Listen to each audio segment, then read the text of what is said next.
So today we will discuss osmoregulation in terrestrial animals. Last time I told you about osmoregulation in aquatic animal, and today we will discuss osmoregulation in terrestrial animal. What are terrestrial animals? Those animals which are found on land. Those animals which are found on land are called terrestrial animals.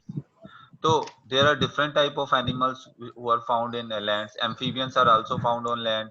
Birds, reptile. There are different types of animal which are found on land. So in the successful group of land animals are arthropods among invertebrates. यानी जमीन पर जितने भी invertebrates हैं, invertebrates के अंदर सबसे successful land invertebrate जो है वो कौन से हैं? आर्थ्रोपोड। यानी सबसे बेहतरीन तरीके से जमीन पर जो सरवाइव कर सकते हैं। कम वाटर, जमीन पर सरवाइव करने का मतलब यही है कि कम वाटर पे सरवाइव करना। तो कम वाटर पे जो है वो कौन सरवाइव कर सकते हैं? बेस्ट जो है वो आर्थ्रोपोड्स हैं। और अगर हम बात करें अमंग वर्टिब्रेट्स में, तो वर्टिब्रेट्स के अंदर reptiles, birds and mammals among vertebrates. और वर्टिब्रेट में कौन से सक्सेसफुल लैंड एनिमल्स हैं? उनमें रेप्टाइल्स आ जाते हैं, बर्ड्स आ जाते हैं और मैमल्स आ जाते हैं जो सक्सेसफुल लैंड एनिमल्स हैं। तो अब हमने देखना है कि सबसे पहले तो जमीन पर देखें प्रॉब्लम क्या होते हैं। अगर मैं प्रॉब्लम्स की बात करूं कि लैंड पर जो है वो प्रॉब्लम क्या आते हैं, एक तो होता है लॉस ऑफ वाटर, और दूसरा जमीन पर बाज़ दफा प्रॉब्लम आता है शॉर्टेज ऑफ वाटर। देखो लॉस ऑफ वाटर क्या होता है? लॉस ऑफ वाटर ये होता है कि अक्सर जमीन पर सूरज की रोशनी होती है ना, जब सूरज की रोशनी पड़ती है हमारी स्किन पर या जहाँ भी, तो वाटर क्या हो जाता है? वाटर लॉस हो जाता है, वाटर एवोपरेट हो जाता है। ये एक प्रॉब्लम होता है जमीन पर। और दूसरा, जब वाटर एवोपरेट होगा तो जाहिर सी बात है बॉडी में उसकी कमी हो जाती है। कुछ जमीन पर कुछ एरियाज ऐसे होते हैं जो डेजर्ट एरिया होते हैं, और हमें पता है कि डेजर्ट एरिया में जो है वो वाटर की क्या रहती है? वाटर की शॉर्टेज होती है। अच्छा, अब हम स्ट्रेटेजीज पढ़ेंगे, एडॉप्टेशन कह लें या इसको स्ट्रेटेजीज कह लें, जिसकी बेस पर जो है वो जो टेरिस्ट्रियल जो एनिमल्स होते हैं उनमें कौन कौन सी स्ट्रेटेजीज होती हैं, वो कौन सी चीजें होती हैं जिसकी वजह से वो अपने अंदर, वो कौन सी चीजें इनमें होती हैं जिसकी वजह से वो जमीन पर बेहतर तरीके से पानी को जो है वो अपने वाटर कंसंट्रेशन को जो है वो क्या करते हैं? मेंटेन करके रखते हैं। तो इसमें से कुछ स्ट्रेटेजीज मैंने यहाँ पर बताई हैं, टोटल आपकी जो बुक में डिस्कस की गई हैं स्ट्रेटेजीज 1, 2, 3, 4, ये 4 स्ट्रेटेजीज डिस्कस की गई हैं, या इनको 4 एडॉप्टेशन भी कह सकते हैं ऑस्मो रेगुलेशन के लिए। सबसे पहली तो है वाटर प्रूफ एक्सटर्नल कवरिंग। मैंने आपको बताया था कि जमीन पर जो ऑर्गेनिज्म होते हैं उनके स्किन पर या उनकी बॉडी पर डायरेक्ट सनलाइट पड़ रही होती है, और उस सनलाइट की वजह से उनका अंदर का वाटर जो है वो एवोपरेट हो जाता है। कहाँ पर? आउटसाइड एवोपरेट हो सकता है। उस वाटर को एवोपरेट होने से बचाने के लिए, यानी उस वाटर को लॉस होने से बचाने के लिए, इनके पास, टेरेस्ट्रियल एनिमल्स के पास क्या एडॉप्टेशन होती हैं या क्या स्ट्रेटेजीज होती हैं?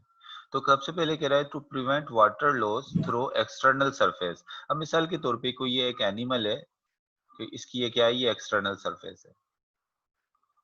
इसी तरीके से ये हम कह लेते हैं कि ये एक आर्थ्रोपोड है। आर्थ्रोपोड कोई भी इंसेक्ट हो सकता है, आर्थ्रोपोड, ये एक आर्थ्रोपोड की एक्सटर्नल सरफेस है। अच्छा, जो एनिमल्स होते हैं जैसे मैमल्स हो गए, रेप्टाइल्स हो गए या बर्ड्स हो गए, जो उनके एक्सटर्नल सरफेस होती है, जो बाहर वाली सरफेस होती है, उस सरफेस के ऊपर क्या होता है कि बाहर वाली सरफेस के ऊपर एक लेयर चढ़ी हुई होती है किसकी?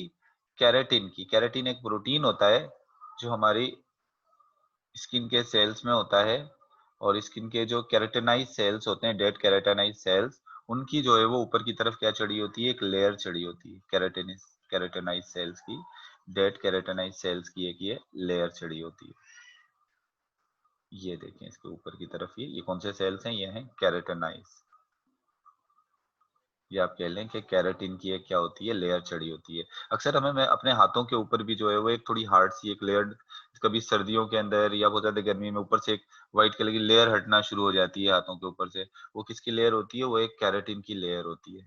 तो वो जो कैरेटिन की लेयर स्किन के ऊपर चढ़ी हुई होती है एनिमल के, इस कैरेटिन की लेयर का फायदा क्या होता है? इस कैरेटिन की लेयर की वजह से वाटर लॉस नहीं होता, वाटर जो है वो को लॉस होने से बचाती है। यानी स्किन के अंदर का जो बॉडी का वाटर है वो क्या नहीं होगा, वो यहाँ पर जो है वो लॉस नहीं होगा, बाहर की तरफ रिमूव नहीं होगा। तो मैमल्स, रेप्टाइल और बर्ड्स के ऊपर क्या होती है, केराटिन की एक लेयर चढ़ी होती है जो उनके वाटर को जो है वो लॉस होने नहीं देती। इसके अलावा अगर हम बात करें, किसकी बात करें, आर्थ्रोपोड्स की, इंसेक्ट्स की बात करें, तो हमें पता है कि इंसेक्ट्स के ऊपर एक काइटिन का या क्यूटिकल का कह लें कि काइटिन का एक कवर चढ़ा हुआ होता है ऐसे, जिसको हम कहते हैं एक्सोस्केलेटन। उनके ऊपर की तरफ हार्ड एक कवरिंग चढ़ी होती है। हमारी बॉडी पर तो इतनी हार्ड कवरिंग नहीं होती है, इनकी बॉडी के ऊपर एक हार्ड कवरिंग होती है, और उस हार्ड कवरिंग को हम क्या कहते हैं, इस हार्ड कवरिंग को जो ऊपर बॉडी के मौजूद है, इसको कहते हैं एक्सो स्केलेटन। ब्राउन कलर का एक जो है वो, या ब्लैक कलर का, इनके ऊपर एक्सोस्केलेटन से इनकी बॉडी कवर होती है। ये एक्सोस्केलेटन काइटिन और क्यूटिकल का बना हुआ होता है, और इस एक्सोस्केलेटन की वजह से क्या होता है कि इनके अंदर का वाटर बाहर जो है वो एवोपरेट नहीं हो पाता, वाटर को जो है वो बचाता है।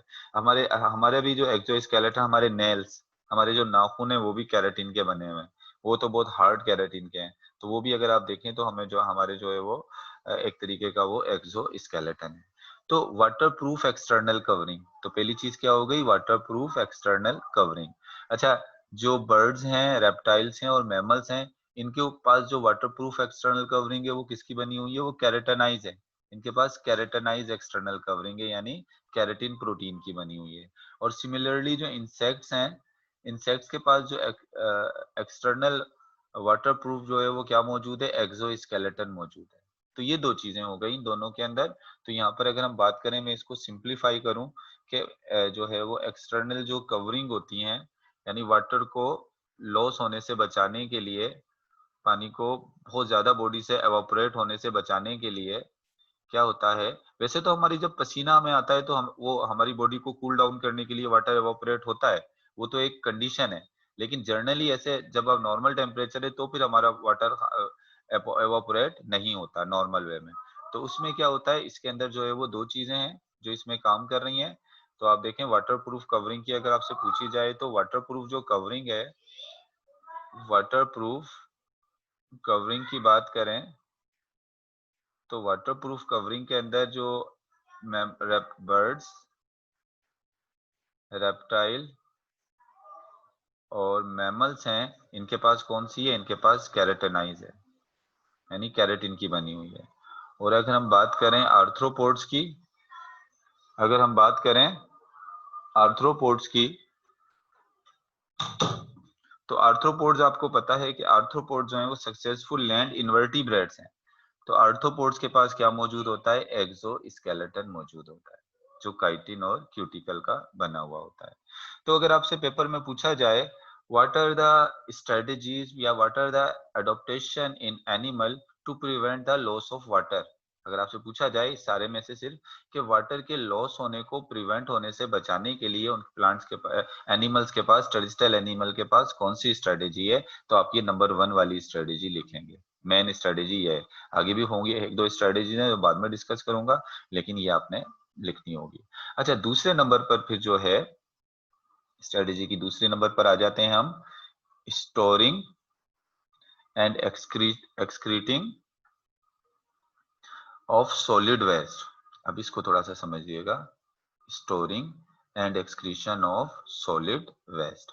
अब देखो क्या होता है कि नाइट्रोजिनस वेस्ट जो हमारे बॉडी के अंदर जो प्रोटीन का मेटाबॉलिज्म होता है, तो प्रोटीन के मेटाबॉलिज्म से हमारे पास बनते हैं नाइट्रोजिनस वेस्ट।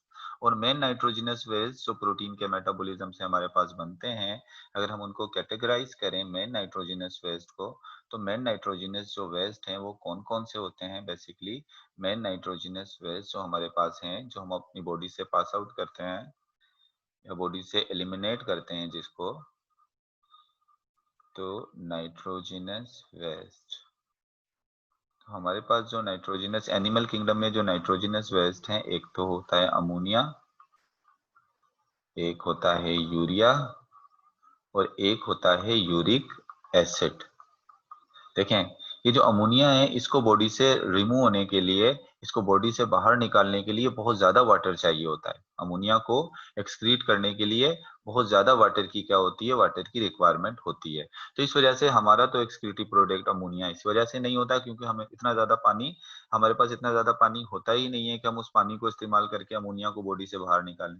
तो अमोनिया अक्सर एक्सक्रीटिव प्रोडक्ट होता है कौन से एनिमल्स का, उन एनिमल्स का जो कहाँ पाए जाते हैं, जो पाए जाते हैं किसके अंदर, वाटर के अंदर, जो ज्यादा पानी में हाइपोटोनिक एनवायरनमेंट में पाए जाते हैं। यूरिया को अमोनिया के मुकाबले में थोड़ा कम पानी चाहिए होता है, मॉडरेट वाटर चाहिए होता है। तो यूरिया उन एनिमल्स का एक्सक्रीटिव प्रोडक्ट होता है जो मॉडरेट एनवायरनमेंट में रहते हैं, मतलब ना जहाँ पानी ज्यादा होता है और ना जहाँ पानी क्या होता है, कम होता है, तो उनका यूरिया एक्सक्रीटिव प्रोडक्ट होता है। और जो यूरिक एसिड होता है, यूरिक एसिड को बॉडी से निकलने के लिए या बॉडी से पास आउट करने के लिए बहुत थोड़ा वाटर चाहिए होता है, यानी ये बहुत ज्यादा वाटर अपने साथ लेकर नहीं निकलता। अमोनिया आपकी बॉडी का बहुत सारा वाटर अपने साथ लेके निकल जाएगा, तो वो आपकी बॉडी, अगर अगर आपका एक्सक्रीटिव प्रोडक्ट अमोनिया है तो आपकी बॉडी से बहुत सारा वाटर लॉस हो जाएगा। यूरिया थोड़ा दरमियाना वाटर लेके निकलता है। लेकिन यूरिक एसिड एक ऐसा एक्सक्रीटिव प्रोडक्ट है जो बहुत कम वाटर जो है वो उसको अपनी बॉडी से जो है बहुत कम वाटर लेकर निकलता है, या उसको बॉडी से रिमूव करने के लिए क्या चाहिए होता है, बहुत कम वाटर जो है वो रिक्वायर होता है। अब आप देखें, इस पॉइंट को मैं आपको समझाना चाह रहा हूँ असल में, storing and excreting of solid waste. देखो कुछ टेरिस्ट्रियल एनिमल्स ऐसे होते हैं, जैसे रेप्टाइल्स हो गया, बर्ड्स हो गए, कुछ टेरिस्ट्रियल एनिमल्स ऐसे होते हैं, रेप्टाइल, बर्ड्स। देखिए यहाँ पर मैंने मैमल्स जो है वो गलत लिख दिया है, यहाँ पर मैमल्स नहीं होगा, इस जगह पर मैमल्स नहीं आएगा, इस जगह इंसेक्ट्स आएगा, आर्थ्रोपोड या इंसेक्ट्स कह लें आप इन्हें। यहाँ पर जो है वो मैमल्स नहीं होगा, यहाँ पर आप क्या लिखेंगे, यहाँ पर आएगा बेसिकली, इसको हम कहेंगे ये इंसेक्ट्स हैं, तो मैमल्स नहीं सर होंगे। ह्यूमन बीइंग्स में कौन सा नाइट्रोजनस वेस्ट यूरिया होता है? यूरिया यूरिया होता है, यूरिया, क्योंकि हमें फिर भी थोड़ा पानी हम पी लेते हैं। ओके। द रेप्टाइल, बर्ड्स और जो इंसेक्ट्स होते हैं excrete uric acid as nitrogenous waste. अब कौन कौन से एनिमल्स हो गए, रेप्टाइल्स, स्नेक वगैरह जो रेप्टाइल्स हो गए, जो बहुत ऐसी जगहों पे रहते हैं जहाँ पानी बहुत कम होता है, और इसके अलावा बर्ड्स, बर्ड्स भी हवा में उड़ते हैं तो उस वक्त उन्हें पानी नहीं मिलता। इंसेक्ट्स भी कुछ ऐसी जगह जहाँ पानी नहीं होता, तो उनका जो एक्सक्रीट नाइट्रोजनस वेस्ट होता है वो क्या होता है, वो होता है यूरिक एसिड। अब क्या होता है, मिसाल के तौर पे ये एक इंसेक्ट है, सही। अब इंसेक्ट्स का ये यूरिक एसिड है। अब ये इसके रेक्टम के अंदर क्या आ गया, ये आ गया इसका यूरिक एसिड। अब यूरिक एसिड जो होता है वो nitrogen which is insoluble in water, यानी ये यूरिक एसिड वाटर में सॉल्युबल नहीं होता। यूरिक एसिड के ये क्रिस्टल्स हैं और इस यूरिक एसिड के चारों तरफ क्या है, ये वाटर है। यूरिक एसिड के चारों तरफ मैं ब्लू से जो है वो किसको शो कर देता हूँ, यूरिक एसिड के चारों तरफ जो है वो ये आ गया वाटर। अब आप देख लें ये यूरिक एसिड वाटर में डिजोल्व नहीं हुआ। अमोनिया और यूरिया वाटर में डिजोल्व हो जाते हैं, लेकिन ये यूरिक एसिड वाटर में डिजोल्व नहीं होता। तो ये यूरिक एसिड है और ये वाटर में इनसॉल्युबल है, वाटर के अंदर डिजोल्व नहीं होता। और ये यूरिक एसिड टेम्पररी स्टोर होता है थोड़ी देर के लिए इसके क्लोएका में। ये इस एरिया को हम क्या कह रहे हैं, इस एरिया को हम कह रहे हैं क्लोएका। इस क्लोएका में थोड़ी देर के लिए क्या हुआ है, ये स्टोर हुआ है। अब क्या होगा, जब ये क्लोएका में स्टोर होता है तो जितना भी इस यूरिक एसिड के अंदर ज्यादातर जो वाटर होता है वो बॉडी रीअब्सॉर्ब कर लेती है, यानी वो दोबारा किस में चला जाता है, वो दोबारा बॉडी में चला जाता है। इसका मतलब इसके अंदर जो वाटर था यूरिया के अंदर, ये इसके अंदर यूरिक एसिड के साथ जो वाटर था, वाटर को किसने एब्जॉर्ब कर लिया, वाटर को यहाँ पर एब्जॉर्ब कर लेगा कौन, वाटर को एब्जॉर्ब कर लेगा ये इसकी बॉडी, इसकी बॉडी में दोबारा जो है ये वाटर चला गया। अब इसके वाटर को मैं जो है वो क्लोएका से जो है वो मूव करवा देता हूँ, कहाँ पर, मैंने इस वाटर को मूव करवा दिया क्लोएका से इसकी बॉडी के अंदर जो ये वाटर चला गया, ये क्लोएका से इसकी बॉडी में वाटर चला गया। और बाकी क्या रह गया इसके अंदर, बाकी रह गया इसके अंदर जो है वो ये यूरिक एसिड, बाकी रह गया यूरिक एसिड। और थोड़े से वाटर के साथ, ये इतना सा जो वाटर है, इसी वाटर के साथ ये यूरिक एसिड इसकी बॉडी से बाहर रिलीज हो जाएगा। और सेमी सॉलिड फॉर्म में, सेमी सॉलिड का मतलब क्या होता है, इसमें वाटर बहुत कम होगा, सॉलिड फॉर्म में होगा। तो सेमी फ्लूइड फॉर्म में, सेमी फ्लूइड फॉर्म के अंदर ये निकलेगा, पूरा फ्लूइड नहीं होगा क्योंकि इसमें पानी कम होगा। तो इस ये यूरिक एसिड बॉडी से बाहर रिलीज हो गया। तो मतलब क्या हुआ कि storing and excreting solid waste, यानी ये जो वेस्ट अपना रिलीज करते हैं वो लिक्विड फॉर्म में रिलीज नहीं करते, वो थोड़ा क्या होता है वेस्ट, सॉलिड वेस्ट जो है वो रिलीज होता है। और जब उस सॉलिड वेस्ट को ये स्टोर करके रख लेते हैं, तो स्टोर करके रखने से फायदा क्या होता है कि उसके अंदर से जो पानी होता है वो क्या हो जाता है, वो रीएब्जॉर्ब हो जाता है। तो इससे भी इनको फायदा क्या होता है, इससे भी इनको वाटर को स्टोर करने में या वाटर को अपनी बॉडी के अंदर स्टोर रखने में क्या मिलती है, ये हेल्प मिलती है। तो पहली जो स्ट्रेटेजी मैंने आपको बताई वाटर को स्टोर करने की, वो तो ये थी कि इनके ऊपर वाटर का एक एक्स के ऊपर एक कवरिंग चढ़ी होती है, वाटर प्रूफ कवरिंग, जो यहाँ से पानी को सर एवापोरेट। जी जी जी पूछें। जो वाटर को यूरिक यहाँ, एसिड समझाइएगा दोबारा। मैंने आपको बताया कि जो यूरिक एसिड होता है, बेसिकली मैंने आपको नाइट्रोजनस वेज बताई, जो एनिमल की बॉडी से जो जब प्रोटीन टूटता है, या यूरिक एसिड या अमोनिया, ये प्रोटीन जब टूटता है तो उसके टूटने से जो नाइट्रोजनस वेज बनती हैं, उनमें एक अमोनिया है, एक यूरिया है और एक यूरिक एसिड है। अमोनिया को बॉडी से बाहर रिलीज होने के लिए बहुत ज्यादा जो है वो क्या चाहिए होता है, बहुत ज्यादा पानी चाहिए होता है।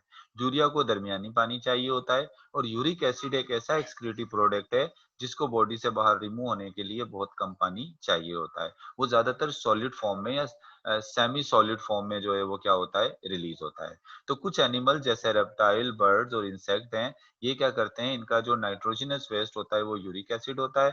और यूरिक एसिड को ये क्या करते हैं, थोड़ी देर स्टोर रखते हैं अपने क्लोएका में। फिर उस यूरिक एसिड के अंदर जितना पानी होता है वो ये रीअब्सॉर्ब कर लेते हैं और यूरिक एसिड को सेमी सॉलिड फॉर्म में रिलीज कर देते हैं। तो मतलब ये भी एक ऐसी स्ट्रेटेजी है जो उनके पानी वाटर को लॉस होने से बचा रही है। एक वाटर को लॉस होने से क्या चीज बचा रही थी, वाटर प्रूफ एक्सटर्नल कवरिंग। ये जो वाटर प्रूफ एक्सटर्नल कवरिंग है, ये सरफेस से वाटर को बाहर निकलने नहीं देगी। और ये जो स्ट्रेटेजी बताई है मैंने, ये जो है वो एक्सक्रीटरी प्रोडक्ट के साथ वाटर को बाहर निकलने नहीं देगी। तो दूसरी स्ट्रेटेजी ये हो गई। अब तीसरी स्ट्रेटेजी की तरफ अगर हम चलें, तो वो है यूज ऑफ मेटाबॉलिक वाटर। कुछ एनिमल्स ऐसे होते हैं जो डेजर्ट्स में रहते हैं, और डेजर्ट्स के अंदर आपको पता है पानी की बहुत ज्यादा कमी होती है। तो डेजर्ट्स में जो रहने वाले एनिमल्स हैं, जैसे कैमल हो गया, या जैसे कैमल हो गया, या कैंगरू रैट हो गया। अच्छा, कैंगरू रैट जो है वो बेसिकली क्या है, अक्सर स्टूडेंट ये समझते हैं कैंगरू एक अलग चीज है आपकी बुक में और रैट अलग है। ये अलग अलग नहीं है, ये एक ही नाम है। ये एक ही नाम है, इसको मिलाकर हम कहते हैं, इसको हम कहते हैं कैंगारू रैट। कैंगारू रैट क्या होता है, मैंने यहाँ पर शो किया, देखें तस्वीर इसकी है। एक रैट है जो थोड़ा कैंगरो जैसा होता है, कैंगारो जैसा होता है, तो इसको हम जो है वो क्या कहते हैं, इसको हम कहते हैं कैंगारो रैट। अच्छा, ये कैमल या कैंगरू रैट जो होते हैं, ये क्या होते हैं, ये काफी अरसे बगैर पानी पिए हुए भी जिंदा रह सकते हैं। ये कैसे काफी अरसे बगैर पानी पिए हुए जिंदा रह सकते हैं, असल में जो ये फूड खाते हैं या कुछ बीज खाते हैं, जिन बीज के अंदर फैट या कार्बोहाइड्रेट ज्यादा होता है, तो ये क्या करते हैं, अपनी बॉडी में उस फैट या कार्बोहाइड्रेट का जब मेटाबॉलिज्म करते हैं, उसका मेटाबॉलिज्म होता है, जब उसका ब्रेकडाउन होता है, तो उसके ब्रेकडाउन होने से वाटर रिलीज होता है। उसके ब्रेकडाउन होने से क्या रिलीज होता है, वाटर रिलीज होता है, और उसी वाटर को अपनी बॉडी में यूज कर लेते हैं। मतलब इनको बाहर से पानी पीने की जरूरत पेश नहीं आ रही। ये क्या करते हैं, सम मैमल जैसे कैमल हो गया, कैंगारो रैट हो गया, make use of water produce during breakdown of body fat. यानी वो कहते हैं ना कि जो कैमल होता है वो अपने कोहान के अंदर जो है वो क्या जमा कर लेता है, फैट जमा करता है। जिस टाइम बारिश बारिश फैट जमा कर लेता है, और उसके बाद फूड स्टोर करता है, और जब उसको पानी नहीं मिलता, तो उसके कुआन के अंदर जो फैट या फूड जो स्टोर होता है वही ब्रेक डाउन होता है, और उसके ब्रेक डाउन होने से क्या रिलीज होता है, वाटर। और उसी वाटर को वो क्या कर लेता है, इस्तेमाल कर लेता है। तो यही वजह है कि ये एनिमल काफी अरसे बगैर पानी पिए हुए भी जो है वो जिंदा रह सकते हैं। तो सर इन एनिमल्स में डिहाइड्रेशन नहीं होती? इनमें डिहाइड्रेशन नहीं होगी, क्योंकि अपनी बॉडी के उसी वाटर को जो है इस्तेमाल कर लेंगे। हाँ, अगर इनको खाना ना मिले, फूड ना मिले, तो इनकी बॉडी के अंदर फैट ज्यादा ना हो, तो फिर इनको वाटर नहीं मिलेगा, मेटाबॉलिज्म फैट की नहीं हो पाएगी ना, तो फिर वाटर सही नहीं मिल पाएगा, तो वो प्रॉब्लम हो सकता है इनको। ऐसे जनरली इनके अंदर इस तरह से नहीं होता, क्या कहना चाहिए, डिहाइड्रेशन। अच्छा, इसके बाद देखते हैं आगे जो है, लास्ट स्ट्रेटेजी है स्टोरिंग द वेस्ट। ये हमारे अंदर भी होती है मैमल्स में। अब देखो मैमल्स के अंदर क्या होता है कि ये तो आपने जब सेकंड ईयर के जो स्टूडेंट्स हैं, अभी आप आगे पढ़ोगे भी, एक्सक्रीटरी सिस्टम पढ़ोगे आप। एक्सक्रीटरी सिस्टम में क्या होता है कि जो हमारी, इसको बिल्कुल सिंपल करके अभी आपको समझा देता हूँ, डिटेल में तो मैं बाद में जाऊंगा जब मैं आपको ह्यूमन का एक्सक्रीटरी सिस्टम पढ़ाऊंगा। अभी तो बिल्कुल सिंपल सी एक बात कर रहा हूँ मैं। देखो हमारी जो किडनी होती है, ये हमारी किडनी है, सही है ना। और हमारी किडनी का जो बेसिक यूनिट होता है, यानी किडनी के अंदर जो काम करने वाले जो बेसिक यूनिट है वो है नेफ्रॉन। ये किडनी के चारों तरफ क्या है, ये नेफ्रॉन है। और जो हमारा यूरिन बनता है वो कहाँ बनता है, इस नेफ्रॉन के अंदर ही बनता है। और इस नेफ्रॉन से ही यूरिन जो है बॉडी से पास आउट हो जाता है। अब क्या होता है, mammal do retain some urea in their kidney. देखो कहता है कि मैमल की जो किडनी होती है ना, यहाँ पर ये जो बाहर की तरफ किडनी है, इसमें वो कुछ यूरिया रिटेन करके रखते हैं। यहाँ पर कुछ यूरिया, थोड़ा बहुत यूरिया रहता है। क्यों ये थोड़ा बहुत यूरिया इधर रखते हैं, ताकि इस तरफ की इन्वायरमेंट जो है वो हाइपरटोनिक हो जाए। यूरिया भी एक तरह सॉल्ट है, तो वो क्या हो जाए, वो हाइपर टॉनिक हो जाए। यहाँ की इन्वायरमेंट क्या हो जाए, हाइपरटोनिक हो जाए। इस इन्वायरमेंट को हाइपरटोनिक करने का फायदा क्या होता है, इस इन्वायरमेंट को हाइपरटोनिक करने का फायदा ये होता है कि हमारे नेफ्रॉन से जब यूरिया के साथ जो है, हमारे नेफ्रॉन में यूरिया के साथ जब वाटर भी जा रहा होता है ना, यहाँ से नेफ्रॉन में यूरिया के साथ क्या मूव कर रहा होता है, वाटर भी मूव कर रहा होता है। तो ये यूरिया या बाहर होता है, तो बाहर की इन्वायरमेंट को जब हाइपरटोनिक करता है, तो ये यूरिया क्या करता है, वाटर को एब्जॉर्ब कर लेता है। यानी हमारी नेफ्रॉन से पानी क्या हो जाता है, एब्जॉर्ब हो जाता है। और एब्जॉर्ब करने के बाद हमारे ब्लड को दे दिया जाता है दोबारा ये पानी। तो अभी आप देखें कि ये जो कुछ यूरिया हमारी किडनी के अंदर जो स्टोर होता है, वो किस चीज में हेल्प करता है, वो हेल्प करता है इन रीएब्जॉर्प्शन ऑफ वाटर। यानी वाटर दोबारा क्या हो जाता है, उसकी वजह से रीएब्जॉर्ब हो जाता है। मिसाल के तौर पे ये एक नेफ्रॉन है। अब इस नेफ्रॉन से जो है वो आपके यूरिया गुजर रहा है, लेकिन यूरिया के अंदर क्या है, यूरिया के अंदर पानी भी है। अब यूरिया के साथ आपकी बॉडी का पानी चला जाएगा, तो आपकी बॉडी में पानी की कमी आ जाएगी। तो इसी वजह से किडनी के अंदर क्या मौजूद है, किडनी थोड़ा यूरिया बाहर रखते हैं। यूरिया बाहर रखने की वजह क्या है, वजह ये है कि बाहर की इन्वायरमेंट को वो हाइपरटोनिक कर देते हैं। और उसकी वजह से ये जो अंदर का पानी जो है वो कहाँ रिलीज हो जाता है, अंदर का पानी जो है वो बाहर रीएब्सॉर्ब हो जाता है। तो वो क्या करता है, ये जो स्ट्रेटेजी है, storing the waste, mammal do retain some urea in their kidney, यानी मैमल कुछ यूरिया अपनी किडनी के अंदर रखते हैं। और उसकी वजह क्या है, टू रीअब्जॉर्प्शन ऑफ वाटर, ताकि उनका पानी जो है वो यूरिया के साथ ना चला जाए, और वो यूरिन के साथ वो जो है वो वाटर पास ना हो, वाटर क्या हो जाए, रीअब्जॉर्ब हो जाए। तो here I told you about osmoregulation in terrestrial animals. Osmoregulation means terrestrial animals, how they maintain the water and fluid concentration in their body. So I told you about different strategies or different osmoregulatory adaptation in terrestrial animals. First of all, I told you that there is a waterproof external covering, and this waterproof external covering is keratinized in mammal, birds and reptile, and it is made up of chitin or cuticle in the uh, in the form of exoskeleton in arthropods. तो ये waterproof covering water के loss को जो है वो क्या करती हैं, बचाती हैं। After that I told you that some animals like reptile, birds and insects, ये अपना नाइट्रोजनस फेस किस फॉर्म में रिलीज करते हैं, they release nitrogenous form in the uric acid form. और यूरिक एसिड को बॉडी से बाहर रिलीज होने के लिए बहुत कम जो है वो क्या चाहिए होता है, वाटर चाहिए होता है। तो इसी वजह से यूरिक एसिड के साथ जितना वाटर होता है उसको टेम्पररी अपने क्लोएका में स्टोर करते हैं, और उसके बाद यूरिक एसिड से वाटर को रीअब्सॉर्ब कर लेते हैं। इसके अलावा कुछ animals just like kangaroo rat and camel, ये क्या करते हैं, बाहर से पानी नहीं लेते, जो इनकी बॉडी के अंदर की फैट होती है उसको ही ब्रेक डाउन कर मेटाबॉलिक वाटर, उस वाटर को हम मेटाबॉलिक वाटर कहेंगे, क्योंकि वो केमिकल रिएक्शन के रिजल्ट में प्रोड्यूस हो रहा है। और कुछ एनिमल्स ऐसे होते हैं जो मैमल्स जो होते हैं वो थोड़ा यूरिया स्टोर करते हैं। क्यों यूरिया स्टोर करते हैं, ताकि उन्हें किडनी में यूरिन से वाटर को दोबारा रीअब्सॉर्ब कर सकें। इसमें से क्वेश्चन पूछें। आज हम यहीं तक सिर्फ ऑस्मोरेगुलेशन एंड टेरेस्ट्रियल एनिमल तक ही रखेंगे। कल के लेक्चर में हम एक्सक्रीशन को डिस्कस करेंगे। इसमें से क्वेश्चन करें।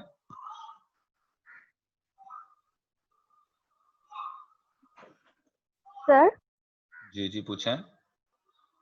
सर इस चैप्टर में से पेपर्स में लॉन्ग क्वेश्चन आते हैं? जी लॉन्ग क्वेश्चन आते हैं, आगे पढ़ेंगे। अभी ये लॉन्ग क्वेश्चन नहीं है, जो लॉन्ग क्वेश्चन होंगे मैं बता दूंगा आपको। जो आगे लॉन्ग क्वेश्चन जो आएंगे, जैसे जैसे शॉर्ट क्वेश्चन, देखिए यहाँ से मैंने आपको रीजनेबल क्वेश्चन बता दिए। इस में से रीजनेबल क्वेश्चन कौन से आएंगे। इसी तरीके से जहां पर लॉन्ग ओके सर। क्वेश्चन होगा, जहां पर शॉर्ट क्वेश्चन